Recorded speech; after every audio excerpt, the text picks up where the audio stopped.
Hi, Edward Reformina here, author of Pinoy MLM Expose and the creator of Sponsor More Downlines. In this 3-part video training, ituturo ko sa iyo yung mga secret sponsoring strategies na nadiskubre at natutunan ko na tumutulong sa akin para makapag-sponsor ng 10 up to 23 direct downlines every single month. Ang goal ko sa video na to ay ma-share sa iyo yung mga strategies na natutunan ko and hopefully ma-apply mo din tong mga strategies na to sa business na ginagawa mo ngayon para makuha mo yung resulta na gusto mo. Ginagawa ko to dahil alam ko na madaming Pinoy networkers ang nagsistruggle o nahihirapan sa kanilang network marketing business.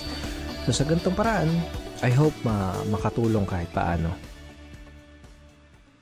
Ang una natin pag-usapan ay yung mga common problems na na-experience at nararanasan ng mga Pinoy networkers sa kanilang network marketing business. Una sa mga problem na yon ay yung puros hindi qualified ang mga na-invite na prospect, kaya puros rejections din ang napapala nila.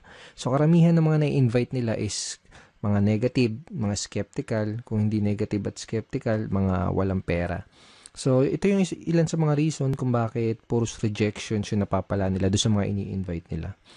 Pangalawang problem is, madami na silang na-invite, pero nahihirapan at wala pa din silang mapajoin. So, na-invite na nila lahat ng mga kakilala, kaibigan at kamag-anak nila, pero nahihirapan silang i-convert yung mga prospects na yun into downlines. Pangatlong problem is, nauubusan sila ng panggalaw. So, yun nga, dahil nga ang dami na nilang na-invite, tapos puros rejection, hirap sila magpasali. Anong nangyayari? Mas malaki pa yung ginagastos nila kaysa dun sa kinikita nila. At kadalasan, nagkakanda utang-utang pa imbis na kumita. So, ito yung mga ilan sa mga common problems na na-experience sa mga network marketers. Actually, ito din yung mga naging problema ko nung nagsisimula pa lang ako sa network marketing business ko. So, halos araw-araw akong pumupunta sa office namin para mag-invite ng mga kakilala at kaibigan ko. And ginawa ko lahat ng mga sinabi at tinuro sa akin ng upline ko. Nag-invite ako ng kung sino-sino, namigay ako ng flyers sa kalsada, sa mga malls, na musakal, nag-house party, nagbahay-bahay, etc. etc. Pero yun nga, puros rejections yung napala ko. At yung puros rejections yung natanggap ko sa mga prospect ko kahit ang dami ko nang in-invite. Karamihan doon sa mga na-invite ko, puros negative, mga skeptical. Yung iba sinabihan ako na scam daw yung ginagawa ko. Yung iba sinabi, balikan ko na lang daw sila kapag may resulta na ako. Yung iba naman, sinabi na yung mga nauna lang kumikita dyan, kung ano-ano pa. Sa madaling salita, puros mga hindi qualified na prospects yung mga na-invite ko. So, yun nangyari sa akin. After 4 months, isa lang yung napasali ko. Actually, itong isang napasali ko na to parang naawa lang siya sa akin kasi nga wala akong mapajoin. Parang napilitan lang siya na mag-join sa akin. And dahil nga ganun, hindi ako kumikita sa business ko, puros failures and rejection, nagkanda utang-utang ako kasi dahil syempre kailangan ng panggalaw. Okay? So, nagkanda utang-utang. And then, ang laki ng pera din na nalugi sa akin. So, umabot ng mga nasa 80,000 mahigit or more. Hindi ko na alam. Pero syempre, hindi ako basta-basta sumuko. Ang ginawa ko, naghanap ng mga solusyon doon sa mga problema ko na yon. Okay? And thank God, nakahanap naman ako ng solusyon. At pagkatapos kong mahanap yung mga solusyon na yun, pagkatapos kong makadiskubre ng mga solusyon doon sa problema ko sa business ko, ito yung ilan sa mga nangyari sa akin. I sponsored 63 direct downlines in 4 short months.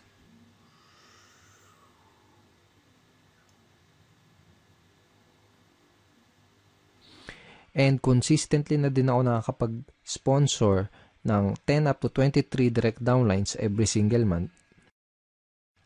Tapos, mas mabilis ko na-build yung business ko at nagsimula akong mag-duplicate dun sa mga kagrupo ko.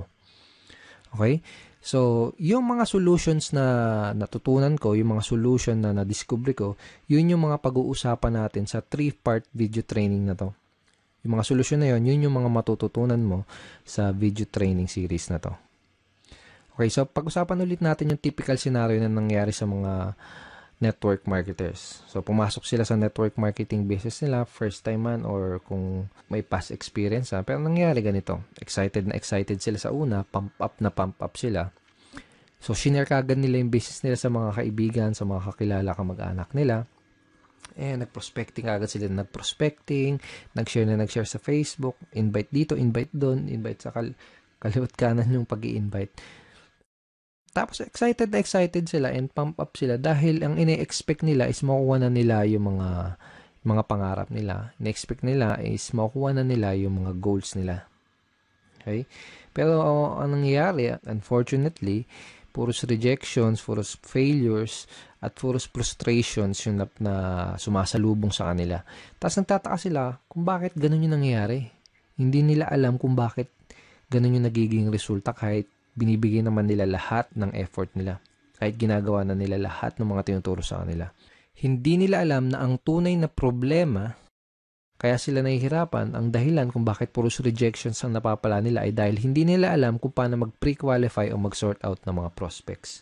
Kaya nangyayari, madami silang oras, effort at pera na sinasayang sa pakikipag-usap sa mga unqualified na prospects.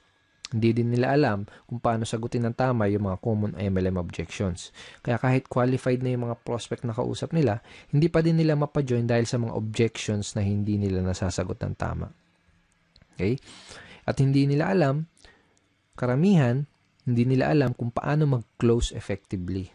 Kaya kahit madami silang mga prospects na kinakausap, hirap pa din silang makapag-recruit.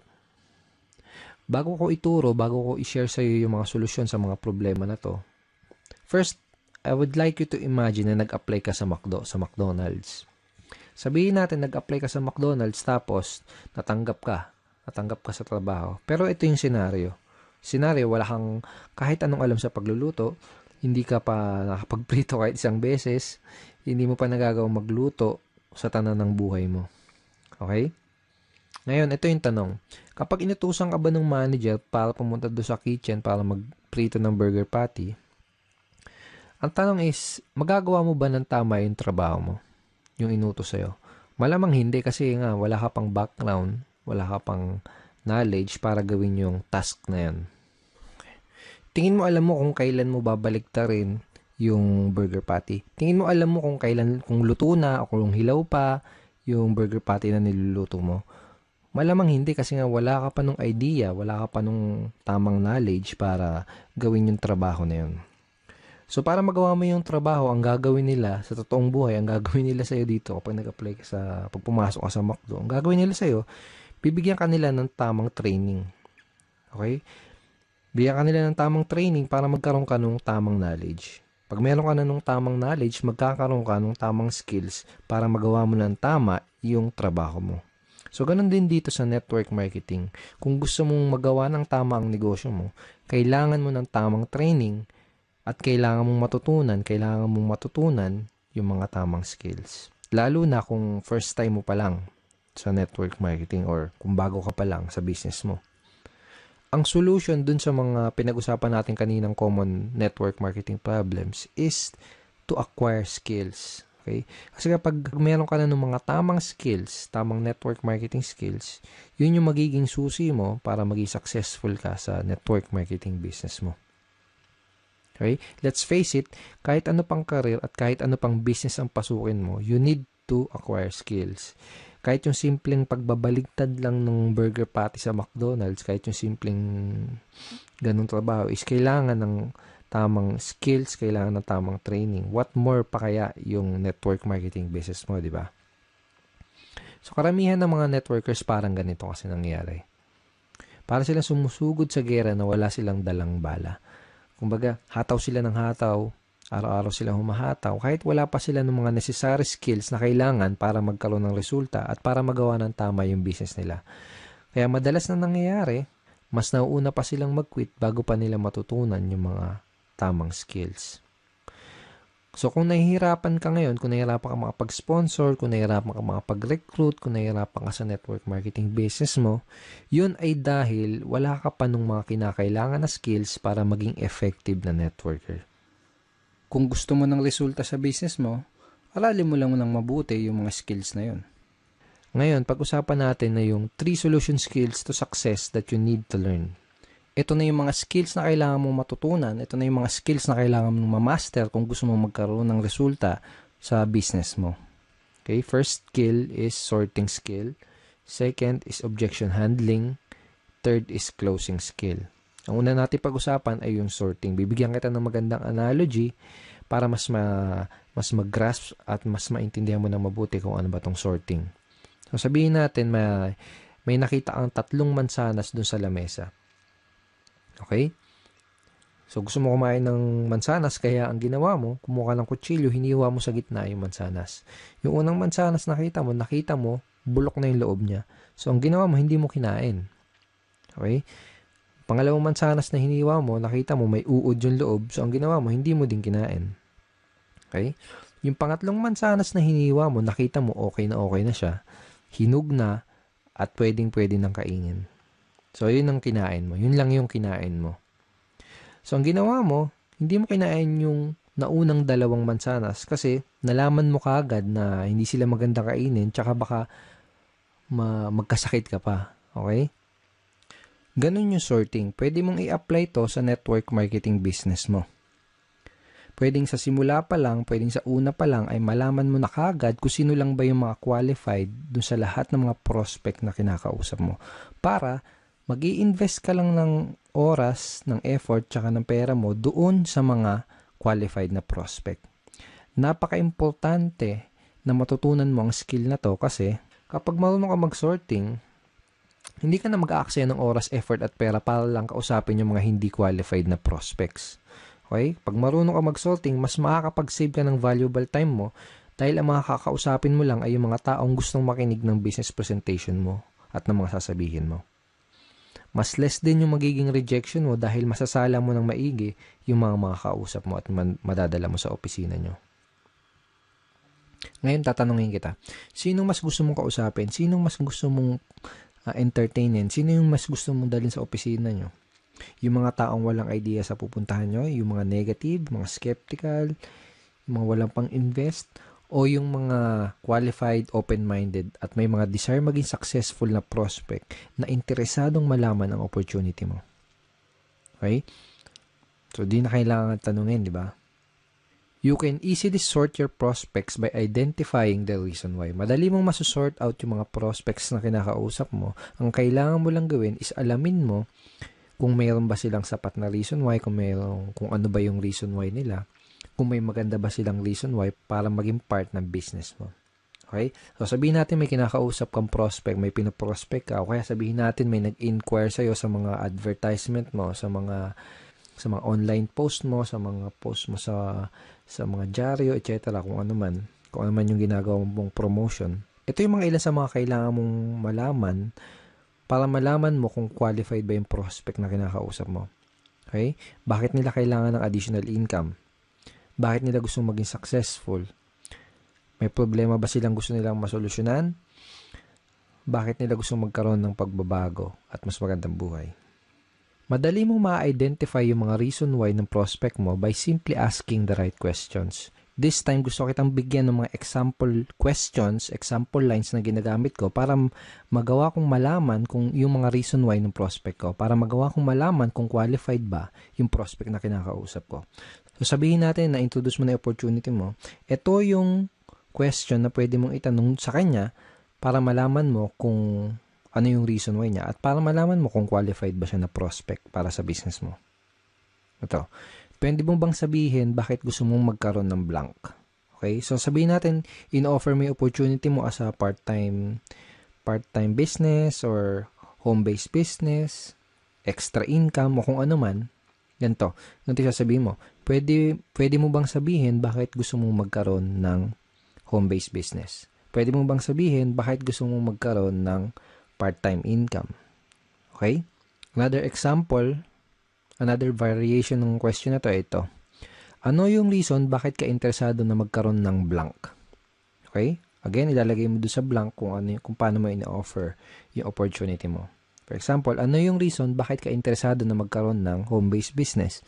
Ano yung reason bakit ka interesado na magkaroon ng part-time income? Ano yung reason bakit ka interesado na magkaroon ng additional source of income? Malalaman mo kung qualified ba yung prospect na kinakausap mo base dun sa isasagot niya dito sa itatanong mo. Kapag tinanong mo sa prospect mo to, ganito yung pwedeng isagot niya sa'yo. Okay. So, basically, this is a screenshot ng chat conversation ko with the prospect. Basically, may kinakausap akong prospect sa Facebook and gusto kong malaman kung qualified ba siya na prospect para sa business ko. Kaya tinanong ko, ito, bakit mo gustong magkaroon ng additional source of income? So, ang sinagot niya, first reason is family. Okay? And sinabi niya din na lumalaki na yung family ko. I have one daughter and incoming baby this May 2013. So basically, ang nangyari, sinabi niya sa akin yung reason why niya. Kung bakit niya gusto magkaroon ng additional source of income. Nalaman ko na qualified siya na prospect dahil meron siyang sapat at magandang reason why para gawin yung negosyo.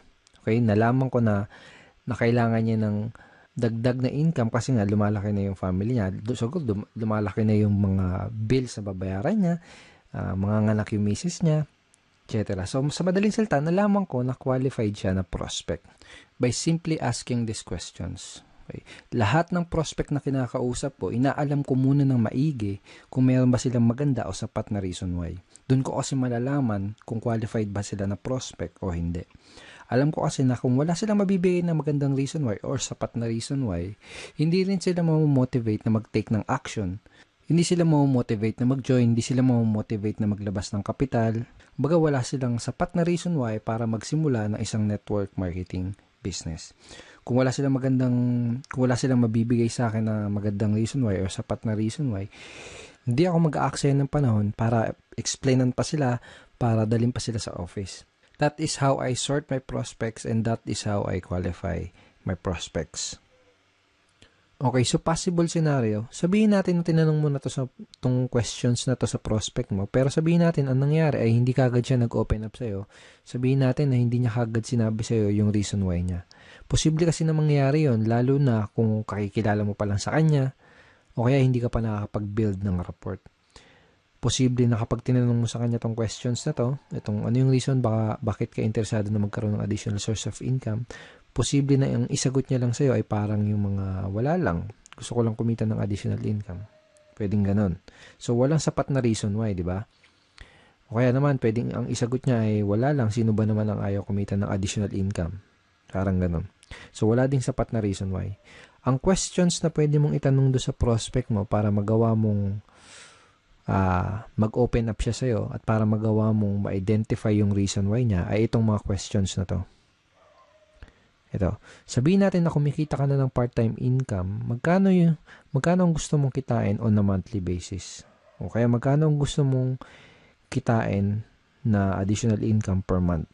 Parang gano'n. Kapag tinanong mo sa prospect mo to, gagawin niya is magbibigay siya sa'yo ng figures. Usually, sasabihin nila ng prospect is 10,000 per month, 20,000 per month, 50,000 per month, or 100,000 per month. Iba-iba. Okay, so kahit na anong ibigay niya sa yung figure, ito yung next na question na pwede mong itanong sa kanya. Ito. Kapag kumikita ka na ng blank, kung magkano yung binigay niya sa yung income na gusto nilang kitain, kapag kumikita ka na ng 20,000 na monthly income, ano yung pinakamalaking maitutulong nun para sa'yo? O kaya, ano yung pinakamalaking maitutulong nun para sa'yo at sa pamilya mo?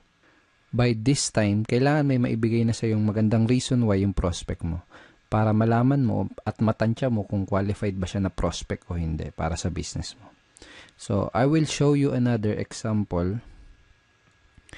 So, basically, may kinakausap ulit akong prospect via Facebook chat.